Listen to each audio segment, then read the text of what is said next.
may nag-viral ngayon na isang nagpakilalang Islam o Muslim na propeta at katuparan daw sa Quran.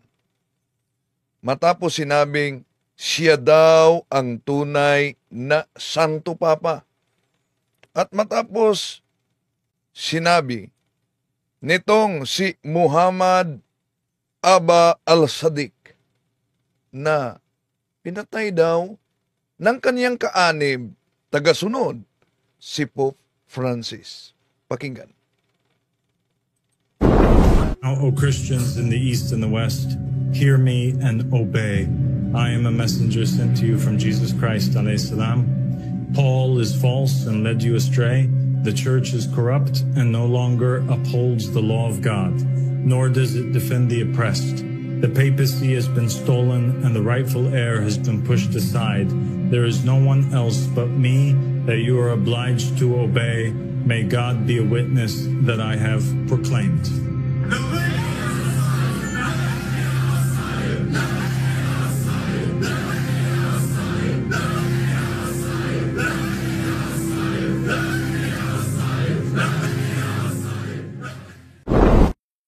Sino ba itong si Abdullah Muhammad Aba al-Sadiq, mga kapatid? At anong religion ito? Sabi ng mga Aba al-Sadiq, sabi ng mga Muslim, nag-iisa lang daw ang kanilang religion, di nahati-hati. Di yan totoo. Dahil ang katotohanan, ang mga ang religion ng Islam na tatag ni Muhammad ay hati-hati ng iba't ibang mga sikta tulad ng tinatawag na Sunni Islam, merong tinatawag na Shia Islam, merong tinatawag na Sufis Islam, at merong tinatawag na Ahmadiyya Islam. At diyan nagiging bahagi itong nagpakilalang bagong propeta daw siya. At di lang bagong propeta, gawin niyang iisa ang religion. Si Muhammad at si San Pedro ay iisa. Di kaya na naginip siyang gising? Tatalakayan natin ito. Samahan niya ako. Kasi manalingan, pag palaging inulit-ulit ay magmukha talagang katotohanan para sa ating mga kapatid na kulang ang kaalaman. Ang pagkadaya ay maranasan sa iba't ibang paraan. Pero napakasakit pag madaya tayo sa pananampalataya. Dahil nanganib pati ang ating kaluluwa. Viva Cristo Rey! Pro Dio et Ecclesia! Kumusta sa lahat at mga kapatid na sumusubaybay sa ating live streaming? Muli ito yung lingkod, Brad Wendell Talibong, kasama ninyo sa grupo ng Catholic Faith Defenders. At para sa mga ngayon pa lamang nagsubaybay, ang ating ministry, ating sinagot at nilinaw ang mga baluktot na aral na lumitaw sa daming mga pirated na mga ngaral na karamihan nagkaisa sa pagtuligsa sa banal nating pananampalataya. At ngayon, meron namang lumitaw, nag-viral na isa sa mga branches na relihiyon ng Islam. Di totoo na ang Islam na tatag ni Muhammad ay nag-iisa lamang. Daming mga religion, mga kapatid, sa Islam. At isa na ito, no, na nagpakilalang apo daw siya sa kinikilalang propeta na literally, ang propeta nila na si Muhammad, kung ating pag-aralan, ay isang erehe talaga. Napakalayo. May pahayag si St. Thomas Aquinas kaugnay kay Muhammad. No? At sa bago pa lang, inaniyahan natin ang ating mga suking taga-subaybay. Huwag kalimutan na pindutin ang like sa ating live. At huwag kalimutang mag-subscribe sa bago pa lang. At pindutin ang bell button para updated kayo, mag-comment at i-share ninyo mga kapatid para sa ating mga kapatid na Katoliko. At Ah, paabot ko dito, maraming salamat sa mga kapatid natin na sa mga kaparian, kamadrihan na nagdasal at sa katedral kanina na inilibing namin ang papa ni Sarah, father-in-law ko, no, na sumakabilang buhay na. Maraming salamat kay Sis Rosa din sa suporta sa ministry. Maraming salamat Sis Rosa Leopoldo Reyes, no. At sa lahat nating mga kapatid na sumusubaybay sa ating live streaming, acknowledge natin ang mga kapatid natin na pumasok. Sila si Christy Concepcion Sharot. Ilagay niyo kung taga saan kayo para ma-acknowledge din natin. Maria Dulce Lapis, Jung Gabi Abro Windel o sa tanang viewers. Kanina, doon sa Gaisano Tubod, meron palang sandali. Walang audio. Anong walang audio? Wala po bang audio? Yung sandali ha. Hello. Okay. Paki-comment po. Sabi kasi dito ni si Christy Concepcion. Sir, wala pong audio. Walang audio? Walang audio ba? Mga kapatid? Ha? Pero klaro naman sa King Mike dito. Ano po ba ang walang audio? Ha? Meron na po. Anong walang audio? Kanina wala? Meron po. Okay, meron na po. So kung meron na po, kanina wala. Sandali.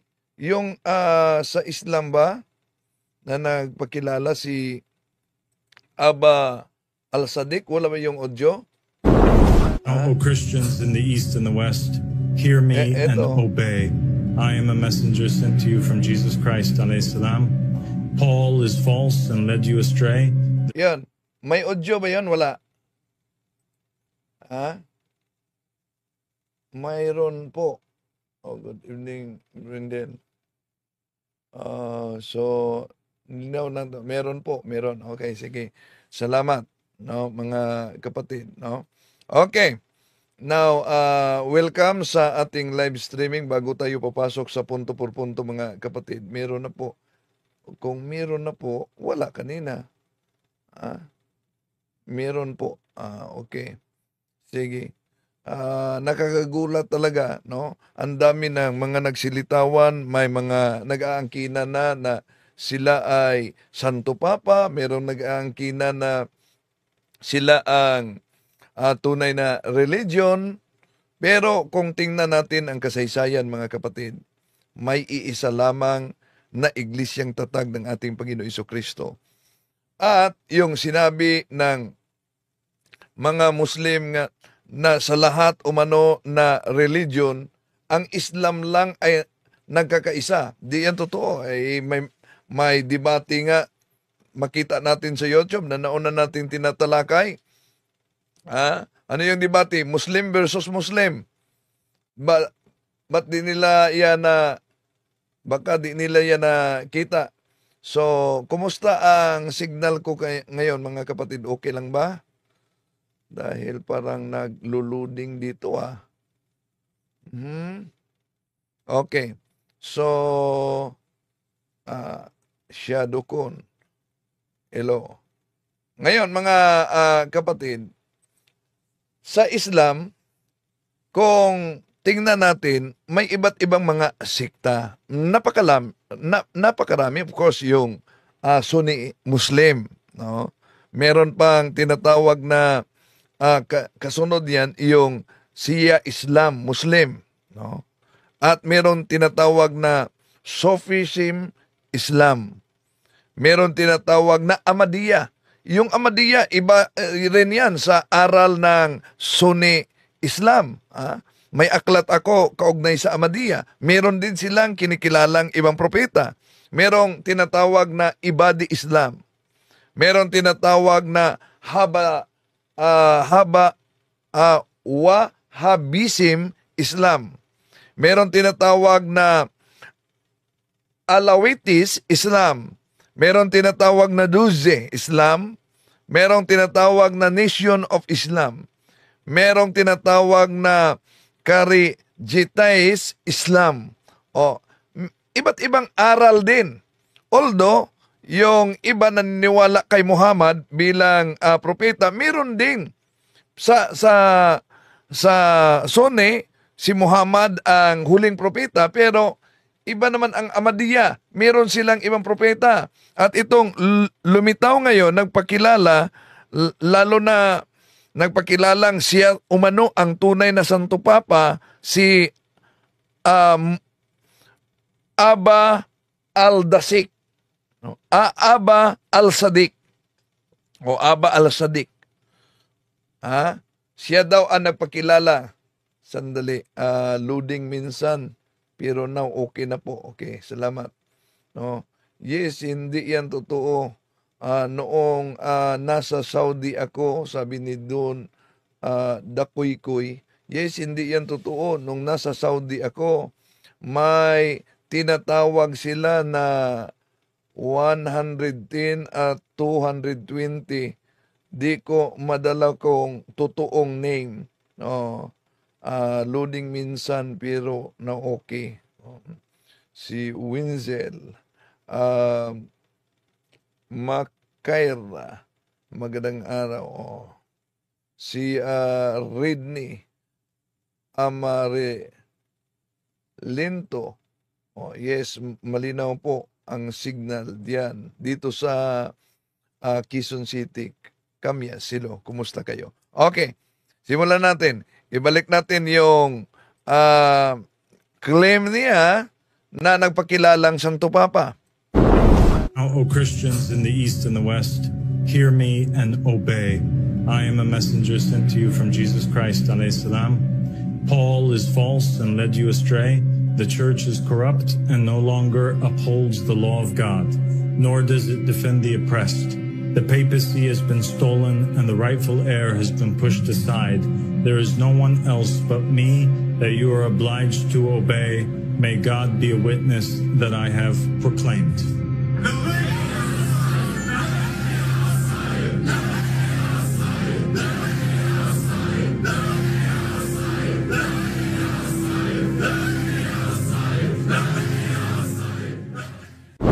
Una, paano paniwalaan na siya ang tunay na Santo Papa kung galing siya sa isa sa mga sikta ng Islam na tinatawag na Ahmadiyya Islam, mga kapatid? Bakit?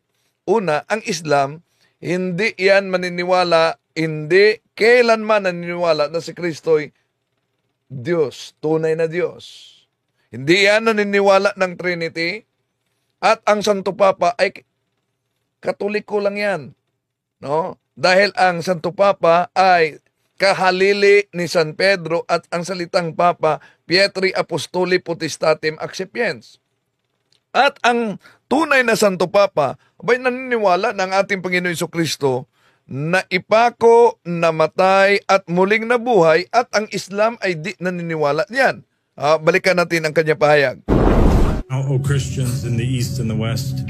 So Christian in the East and the West, ang tinutukoy niya sa East, of course, ang Alexandria, Constantinople, Syria, ang Alexandria, Jerusalem, yon po ang East na bahagi sa simbahan natin, mga kapatid. West, tumutukoy sa atin, lalo na sa Roma. Hear me and obey. So, yan, pananawagan niya sa mga Kristiyano. Sa East and West, pakinggan daw siya, sundin daw siya. I am a messenger sent to you from Jesus Christ. Siya daw ang messenger nanggaling sa ating Panginoong Hesukristo. At maliban dyan, mga kapatid, binanggit niya na ang ating Panginoong Hesukristo daw ay kapatid ni Muhammad. Maniwala ba kayo na si Panginoong Hesukristo ay kapatid ni Muhammad? Ang hula, 7:14 ng Isaya, ang mahal na Birhen Maria, manganganak ng isang batang lalaki. Hindi po sinabing mga lalaki. At kung kapatid man, si Muhammad at,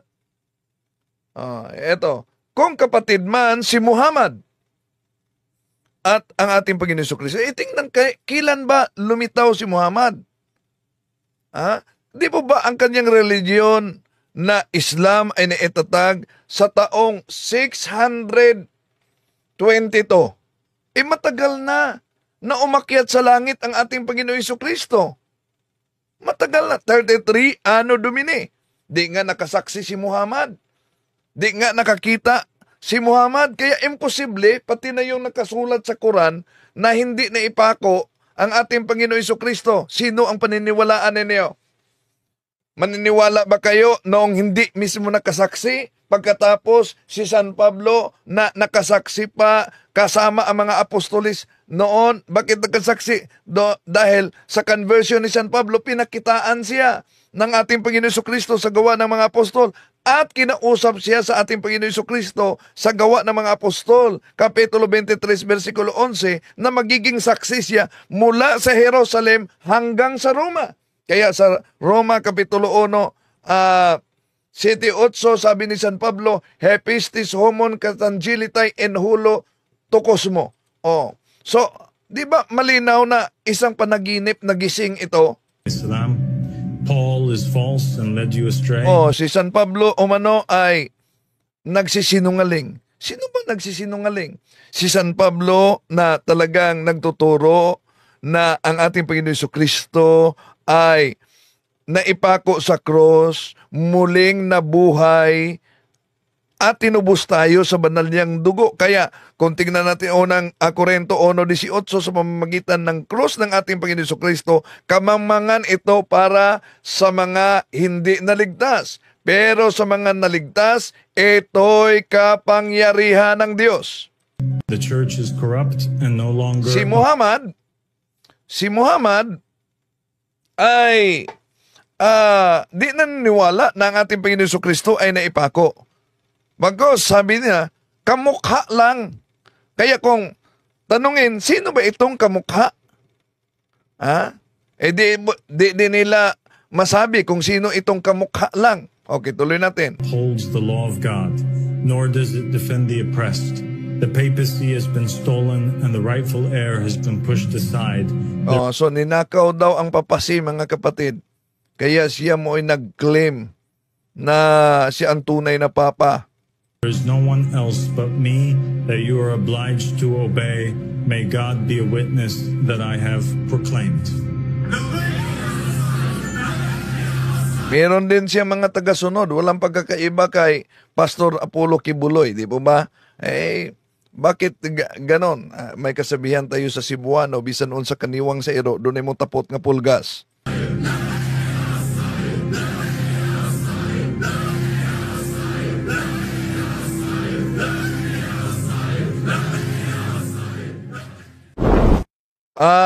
Di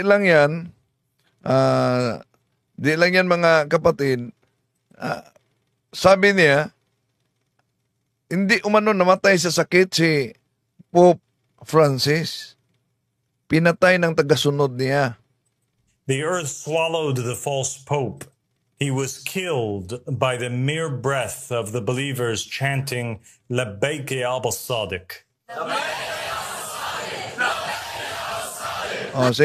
Namatay daw ang Santo Papa habang ang kanyang mga tagasunod ay nagpahayag sa pahayag na ito. The false pope. He was killed by the mere breath of the believers chanting Labbaik Abba Sadiq. So, di kaya na naginip siya ng gising? Meron bang kaanib niya na nagpunta sa Vatican pagkatapos yon ang sinabi na habang sinabi ito,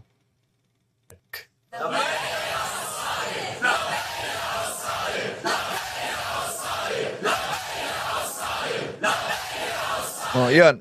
Yun daw, namatay ang Santo Papa habang sinabi ito. And the throne of falsehood was shaken. This miracle is no less significant than the one which occurred at the hands of the believers with Joshua the son of Nun alayhi salam, when their mere presence around the walls of Jericho and the sounds of their horns caused the mighty walls to collapse.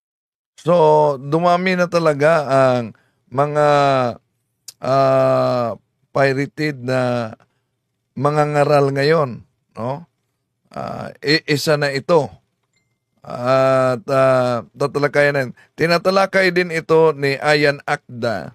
Pero sabi ni Ayan Akda, ito daw ang palatandaan na malapit na lilitaw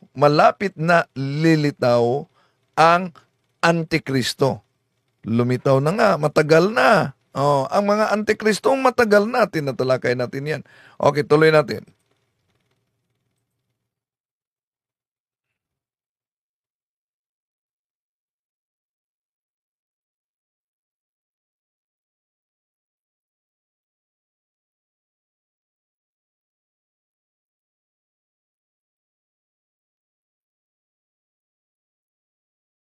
So, yun ang claim nila. So, ibang grupo siya sa Islam, no? Hindi siya Sunni, hindi siya Shia.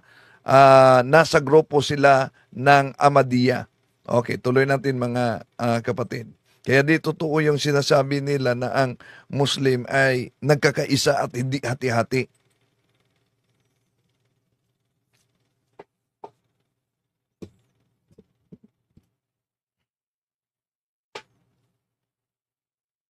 Yan. Apo daw siya ni Muhammad.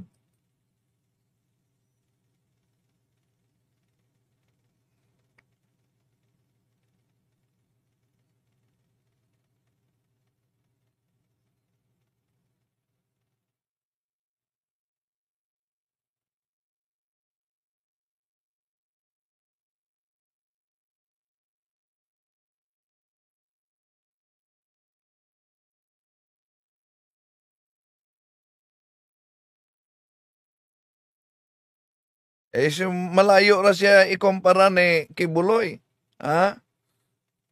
Malayo siya. Noodyo. Sandali. Noodyo ba? Sandali. Noodyo daw.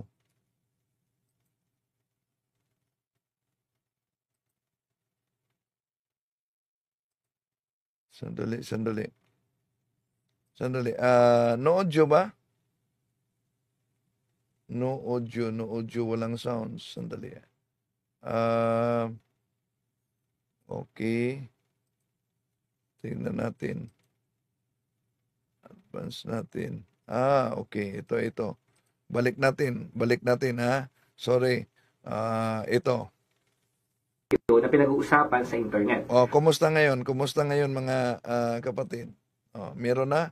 Yung video lang, Brother Wind. Okay, salamat. Okay, eto. Ang pangalan niya ay Abdullah Hashem. Nag-viral siya sa internet ngayon at pinag-usapan siya ng mga Islam at mga Kristyano. Ayon sa kanya, siya yung kauna-unahang pangalan na nabanggit sa mga Mahdi. Sa Islamic eschatology o yung pag-aaral. Kumusta? Malakas ba ang audio? Walang audio po, Bro Windel. Wala pa rin. Pero may nagsabi, okay na. Nila sa katapusan, ang Mahdi ay isang messianic figure o tagapagligtas ng mga Islam. Nakapropesiya na siya ay lilitaw bago ang araw ng paghuhukom. Okay, so okay na. Sige, salamat po sa pag-guide na wala pala kanina, no? So sa Ahmadiyya ito mga kapatid na sikta. Meron din silang sariling mga revelation daw. Para magdala ng katarungan at katuwiran sa ating mundo. Siya ay pinaniniwalaan na isang inapo ng Propeta Muhammad at lilitaw sa ilang sandali bago ang pagbabalik ng Panginoong Jesucristo. So malayo lang talaga siya ni Pastor Apollo Kibuloy. Bakit? Si Pastor Apollo Kibuloy, appointed son of God talaga. Pero siya, apo. Ang pakilala niya, apo ni Muhammad. Okay, tuloy natin. Yun po yan sa Quran at Hadith. Itong si Abdul Hashem Aba al-Sadiq, siya po ay pinanganak noong 1983. So siya ngayon ay 41 years old na. Ngayon, ang karaniwang tawag sa kanya ay Abdullah Hashem. Siya po ay isang Egyptian-American na founder ng religion ng Ahmadi Religion of Peace and Light. Ang mga tagasunod ng relihiyon na ito, naniniwala sila na si Abdullah, siya yung kaim ng pamilya ni Muhammad at pangalawa sa 12 Mahdis na hinirang sa kalooban ng propeta Muhammad. So, yun lang ang paniniwala nila. Madali naman na sandali, loud and clear po. Salamat po, no? Salamat kapatid. Okay, tuloy natin mga kapatid. Kaya nga, kahit si Kibuloy, nagpakilala na appointed son of God, daming naniniwala.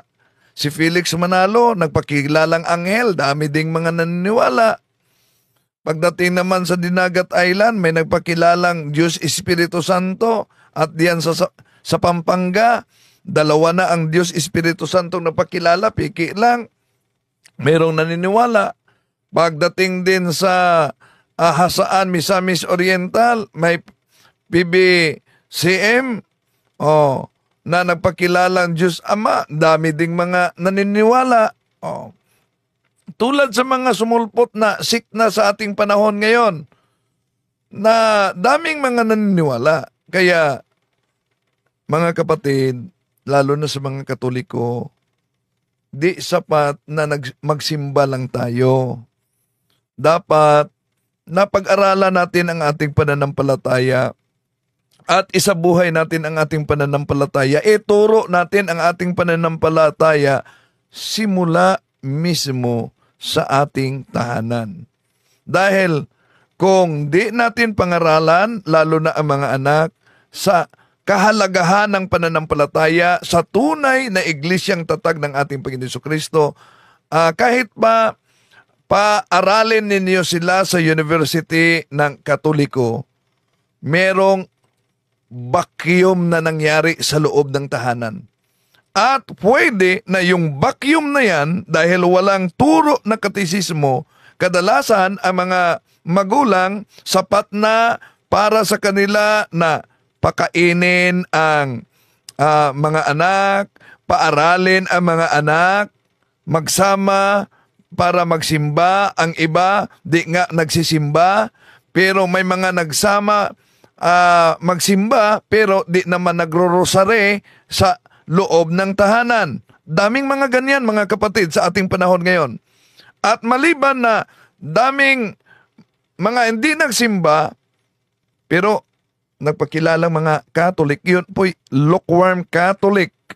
Kahit ba nagsimba, pero di naman alam ang pananampalataya natin sa simbahang Katoliko. No? And then, di nanguna sa prayer sa loob ng tahanan. At wala ding katikisim para sa mga anak sa loob ng tahanan. So, meron talagang vacuum na mangyari sa loob ng tahanan. At dahil may vacuum, hahanapin nila yan. Saan? Sa ibang sikta. Makarinig sila na si Felix Manalo Anghela, yon, yayakap na. Kahit makarinig ni Kibuloy na appointed son of God, yon, yayakap na. Makarinig kay Muhammad na propeta daw. Makarinig kay Ellen Goldwhite na propeta daw. Makarinig kay Joseph Smith na propeta daw, yon. Daling maniniwala. Kahit pinaaral mo sa University ng Katoliko. Bakit? Dahil maraming mga Katoliko talaga ngayon na kung ang pag-uusapan ay pananampalataya at doktrina, parang lubo lamang na hangin ang laman. Parang lubo na hangin ang laman, at dahil napakagaan, saan man ang ihip ng hangin, yon, madaling madala. lalo na pag makarinig sa mga sikta na mangangaral na tatag lamang ng tao. Tuloy natin. Sa kanyang latest na speech, siya raw yung successor ni Imam Al-Mahdi. Successor din daw siya ni Ahmed. Ganon din si Simon Peter at Muhammad. At higit sa lahat, sinasabi niya na siya ay successor mismo ng ating Panginoong Hesukristo. Claim niya na siya raw yung tunay at lehitimong Pope. Pinakilala niya yung sarili niya na siya raw ay anak ng mga Muslim sa pamamagitan ng kanyang ama. At siya rin ay anak ng mga Kristiyano at Hudyo sa pamamagitan naman ng kanyang ina. Siya ang anak ng silangan sa pamamagitan ng kanyang ama at anak naman ng kanluran sa pamamagitan ng kanyang ina. Mas marami umano siyang alam kaysa sa mga false pope o yung mga hindi naman daw totoong pope. Hindi lang din daw ang kanyang pangalan sa pamamagitan ng kalooban ng mga propeta. Ayon sa kanya, ang kanyang pangalan ay nabanggit ni Prophet Isaiah na nagpropesiya ng matuwid na alipin at siya raw yung tinutukoy doon. Ayon din sa kanya, si Muhammad at si Jesus ay magkapatid at walang mga mensahero na ganong ka-close katulad ng dalawang ito. So, yan. Napakalayo talaga ang kanyang aral, mga kapatid. Imagine, si Muhammad at ang ating Panginoong Hesukristo ay magkapatid. Sino bang maniniwala sa ganyan? Na, tingnan nyo ang taon, ang gap sa pag-akyat lang ng ating Panginoong Hesukristo at sa paglitaw nitong propeta-propeta na mga Muslim na si Muhammad na nagtatag sa Islam. Pagkatapos sabihin, si Muhammad at ang ating Panginoong Hesukristo ay magkapatid. Prinoklaman niya. Kaya nga, yun talaga, no?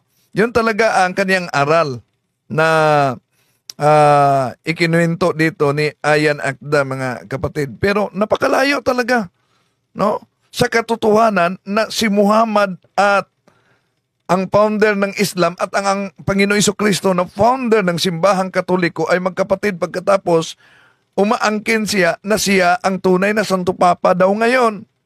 Na siya lang ang isang messenger at isang witness na galing sa Diyos para sa mga tao. Ngayon, ito yung sinabi niya para sa mga Kristiyano. Kailangan daw siyang pakinggan at sundin. Siya daw yung pinadalang mensahero ng ating Panginoong Hesukristo at sabi niya, si Apostol Pablo raw ay isang false prophet. So, ibig sabihin, hindi raw dapat natin paniwalaan si Apostol Pablo. Dadalhin daw tayo ng turo ni Apostol Pablo sa kapahamakan. Yan talaga ang aral ng mga Islam. No? So, meron siyang aral na ganyan dahil talagang napakainit nila kung si San Pablo ang pag-uusapan. No? Si San Pablo, piki na mga ngaral, bulaang mga ngaral para sa kanila. Paano nagiging bulaan na una? Pinili siya ng ating Panginoong Hesus. Although binulag siya at ginamot ang kanyang pagkabulag, pinili siya, kinausap siya, Gawa Kapitulo 23:11. Pero si Muhammad na kiniklim nila na propeta din, kinausap ba siya ng Diyos? Walang mga Muslim na mga ngaral o imam na magsabi si Muhammad kinausap ng Diyos. Para sa kanila, anghel daw ang kumausap kay Muhammad. Sinong nagpapatuo na anghel ang kinuusap nakipag-usap kay Muhammad? Walang iba. Si Muhammad lang ang saksi niyan. Okay, tuloy natin. Ang mga simbahan daw ngayon ay kurap at hindi na raw sinusunod ng simbahan ang mga batas ng Diyos. Ayon sa kanya, ang dapat lang natin sundin sa panahon natin ngayon ay yung mga salita niya lang. Sinasabi niya rin na siya raw yung ilaw ng mundo na ito. Kaya siya naparito sa mundong ito para maging tanglaw dito. Naniniwala naman siya na yung light of the world ay walang iba kundi yung ating Panginoong Hesukristo. Pero dahil namatay na raw siya, wala na raw yung ilaw na yon. So, anong nangyari, meron na raw ibang ilaw ngayon at hindi raw yon yung ating Panginoong Hesus. Matagal na raw siyang wala. So, yung light of the world na raw ngayon. Anong ibig sabihin? Na-funder na ang pagiging ilaw ng ating Panginoong Hesukristo kaya siya ay pumalit? Okay, tuloy natin. Ay walang iba kundi siya na raw habang siya ay nasa mundo. Marami mga video na nag-viral na pumapatungkol sa kanya at marami na rin siyang mga followers sa panahon natin ngayon. So dahil dyan, marami tuloy na nagsasabi na siya na raw yung So, di kayo magtaka mga kapatid kung bakit maraming mga followers itong mga sumusunod sumusunod sa mga nagsusulputan ngayon na mga ngaral. Una, hinulaan na yan sa unang Juan 2:18-19 na ang sabi ni San Juan, "Munting mga anak, ito na ang huling oras, gaya ng inyong narinig, na darating na ang Antikristo. Kahit ngayon ay marami ng Antikristo, kaya nalalaman natin na ito na ang huling oras." Sino ba itong mga Antikristo na ito? Humihiwalay sila sa atin, subalit hindi sila kabilang sa atin. Sapagkat kung kabilang sila sa atin, nanatili sana silang kasama natin. Ngunit umalis sila sa atin upang mahayag na silang lahat ay hindi kabilang sa atin. Yun ang Antikristo. At di lang yan, may babala na si San Pedro, ang unang papa ng simbahang Katoliko. Siya talaga ang unang papa ng simbahang Katoliko. Kung tingnan nga natin ang definition sa Webster's Dictionary, page 544, mabasa natin diyan. Peter, masculine proper name, Simon Peter, fisherman of Galilee, one of the 12 apostles, and the first pope of the Roman Catholic Church. Anong babala niya? Ito ang babala niya. Noong una, may mga huwad na propetang lumitaw sa Israel. Gayon din naman, may darating sa gitna ninyo na mga huwad na guro. Lihim silang magtuturo ng mga maling aral na ang dulot ay kapahamakan. Naku po, pati ang Panginoong tumubo sa kanila ay kanilang itatakwil. Kaya't di magtatagal at sila'y mapapahamak at marami silang mahikayat na sumunod sa kanilang kahalayan. At dahil dito, pati ang daan ng katotohanan ay malalapastangan sa kanilang kasakiman. Lilinlangin nila kayo sa pamamagitan ng kanilang aral na kathang-isip lamang. Matagal nang nakahanda ang hatol sa kanila at ang pupuksa sa kanila ay hindi natutulog. See? Okay, tuloy natin si Ayan. Kristo. Kasi matapos pumanaw ng Pope, siya ay biglang nagpakilala, siya ay biglang lumabas at nagpakilala na siya nga ang tunay na Pope, na siya ang tunay na mensahero ng ating Diyos. May mga nakapansin din na hindi niya pinapakita ang kanyang noo. Naniniwala ang ilan na may nakalagay daw doon na simbolo sa kanyang noo kaya hindi niya ito pinapakita. At yung simbolo raw na nasa kanyang noo ay walang iba kundi 666. Ito ang numero o simbolo ng Antikristo na sinasabi doon sa Book of Revelation. Sa kabila ng pagpapakilala niya sa sarili niya na siya yung sinugo at pinili mula sa relihiyong Islam, Kristyanismo at Hudyo, sinasabi niya na hindi raw siya ang Antichrist o yung Antikristo. At hindi niya rin inaangkin yung title ng Mesaya o tagapagligtas sa kanya. Well, ang Antikristo, hindi lang yan ang pag-angkin na appointed son of God. Hindi lang yon ang pag-angkin na siya ang Mesaya, kundi ang Antikristo. Malinaw na babala. Sino ang Antikristo? Ito, ulitin natin. Munting mga anak, ito na ang huling oras gaya ng inyong narinig na darating na ang Antikristo. Kahit ngayon ay marami ng Antikristo kaya malalaman natin na ito na ang huling oras. Sino ang Antikristo? Humihiwalay sila sa atin, subalit hindi sila kabilang sa atin. Sapagkat kung talagang kabilang sila sa atin, nanatili sana silang kasama natin. Ngunit umalis sila upang mahikayat na silang lahat ay hindi kabilang sa atin. Tandaan ninyo, merong tinatawag na sin against the Holy Spirit. Ang sin against the Holy Spirit, mga kapatid, ay isa niyan, maliban sa tinatawag na obstinacy of sin, isa yan, yung di mo tanggapin ang katotohanan na inihayag. At ang katotohanan na inihayag ay nasa tunay na iglesyang tinatag ng ating Panginoon Jesucristo, Efeso Kapitulo 3, versikulo 10.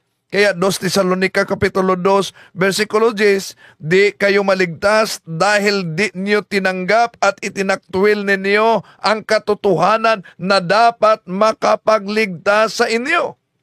So, isa lang yan sa sin against the Holy Spirit na tinalakay at sinabi ng ating Panginoon Jesucristo sa Mateo Kapitulo 12, versikulo 31-32, mga kapatid.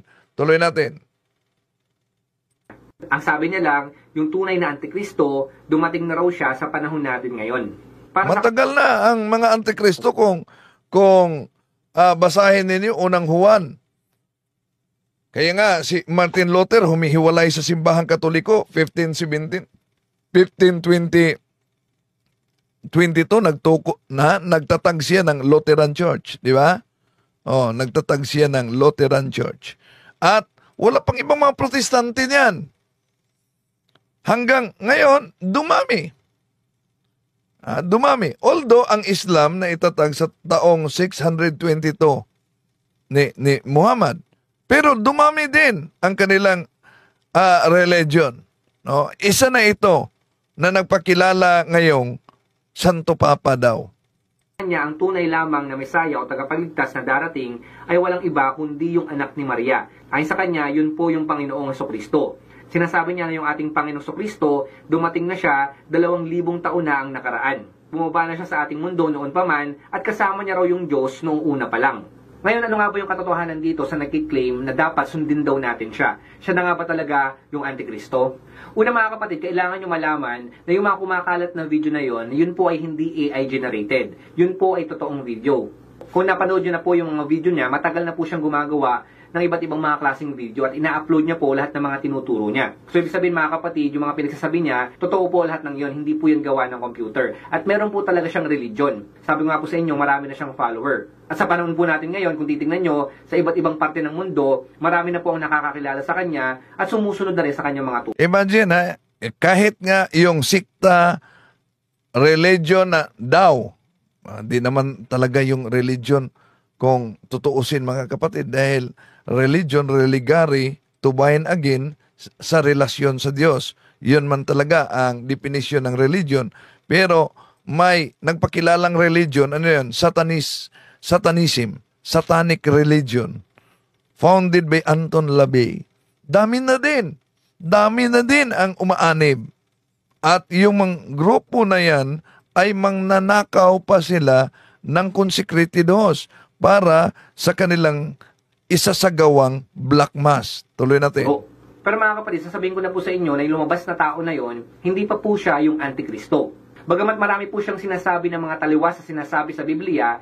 So, hindi pa siya Antikristo. Una, kung pag-aralan natin ang history, matagal na ang paglabas noon pa sa Antikristo. Sandali muna, si Japit Dradi, Bro Windil, opinion ko lang po. Ito, posible ba ito na ang nag-iisang Antikristo na gustong pag-iisahin ang lahat na religion?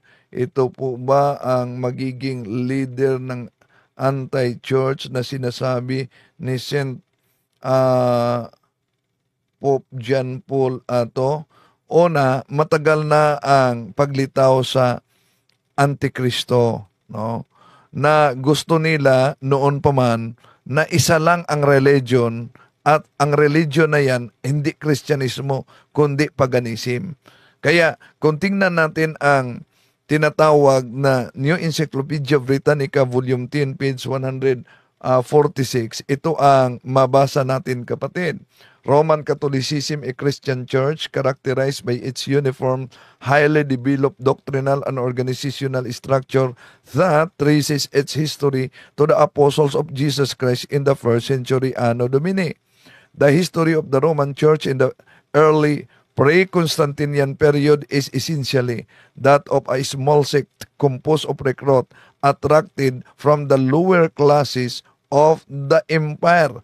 So, although pre-Constantinian period, history, maliit lamang na sikta noon, pero ang official religion noon ng paganism ng Roman Empire ay paganismo. No? Roman Empire. So kung at ang Kristyanismo ay grabe talaga. Pinipersecute talaga, no? Ito mabasa natin sa Collier's Encyclopedia volume 5 page 26. Ito mabasa natin, paganism was the official state religion. Christianity was suspect, and Christians were subjected to persecution.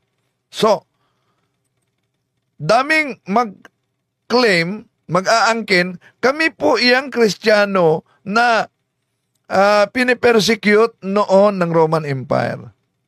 Lalo na 70 Adventists, kahit na Iglesia ni Cristo Tatag di Manalo. Pero, iba naman ang sabi ng history. Yung mga pag-aangkin na yan, hindi yan history, kundi history.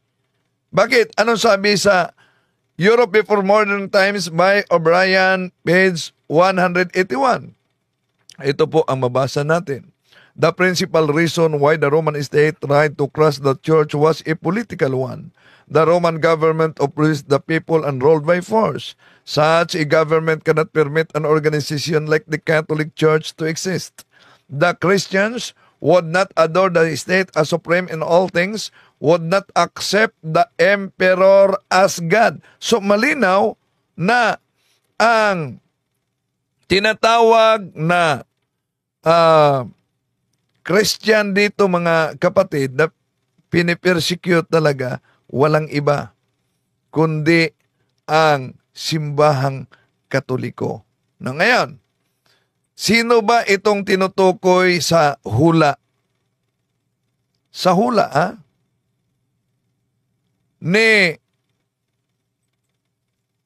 na sinabi ni San Juan sa Revelation chapter 13 verse 18. Dahil ang grupo ng Seventh-day Adventist, Iglesia ni Cristo, at kahit ang mga saksi niyo ba, alam niyo, ang kanilang claim dito ay walang iba daw kundi ang Santo Papa ng Simbahang Katoliko. Dahil binasa nila yung Revelation chapter 13 verse 18. Ano ba nakasulat sa Revelation chapter 10 verse 18? Ito po ang mabasa natin sa Revelation, mga kapatid. Kung ating tingnan ang mabasa sa Revelation, okay. Ito po ang mabasa sa Revelation chapter 10, at ginagamit ito at chapter 13 verse 18. Ginagamit ito sa Iglesia ni Cristo, Seventh-day Adventist at iba pang mga anti-Catholic. Ito ang mabasa. This call for wisdom, whoever is intelligent can figure out the meaning of the number of the beast, because the number stands for the name of someone. Its number is 666. Ang tanong, ang Santo Papa nga ba talaga ang tinutukoy dito, mga kapatid, na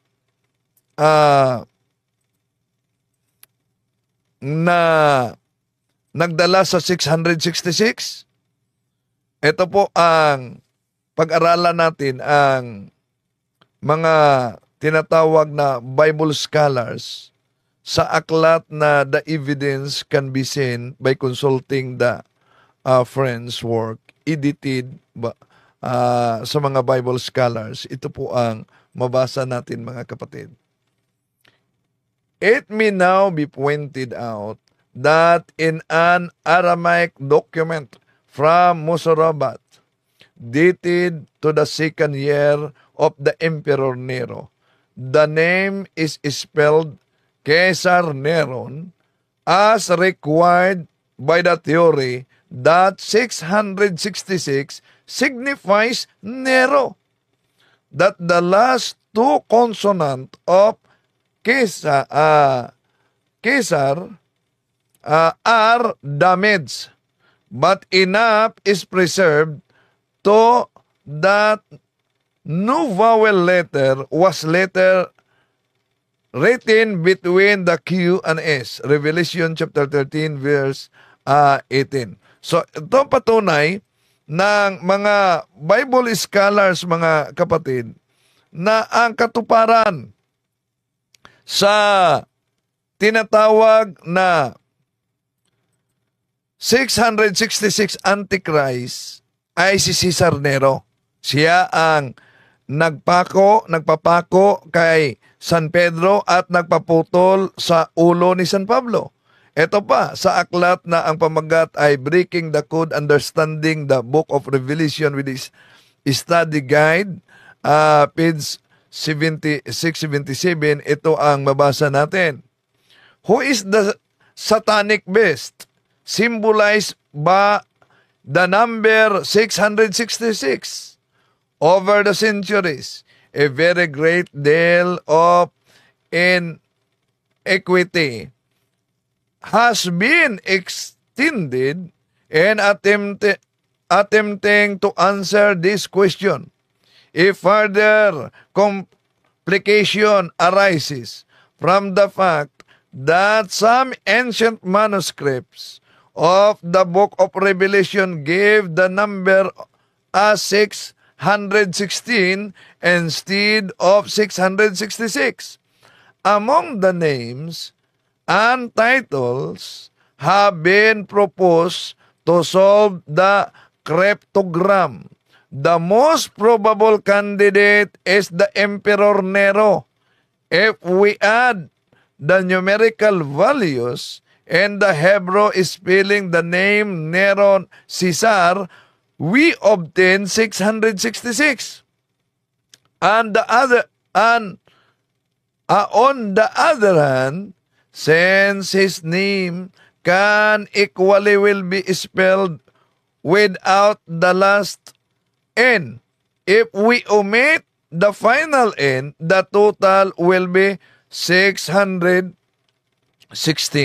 Yan ang sinabi ng mga Bible scholars sa paglitaw during the early Christian persecutions, mga kapatid. No? Na si Caesar Nero ang tinutukoy na 666. Then, kung tignan pa natin ang iba pa mga Bible scholar, kung pag-aralan talaga natin, ito, mabasa natin sa Introducing the New Testament, its Literature and Theology, no? Page 570. When Nero Caesar is written Hebrew characters, the sum is 666. So that he is that person. So, diyan makita natin na ang daming mga Bible scholars na nagpatotoo kung sino ang tinatawag na noon pa man, future Antichrist. Sa panahon noon, Bible must be interpreted according to the context in which it emerged. Ayon sa tinatawag na Popular Encyclopedia of the Bible Prophecy, page 366, ito po ang ating mabasa. 666 is the future Antichrist. In the case of Nero, the identification involves the defective spelling that necessitates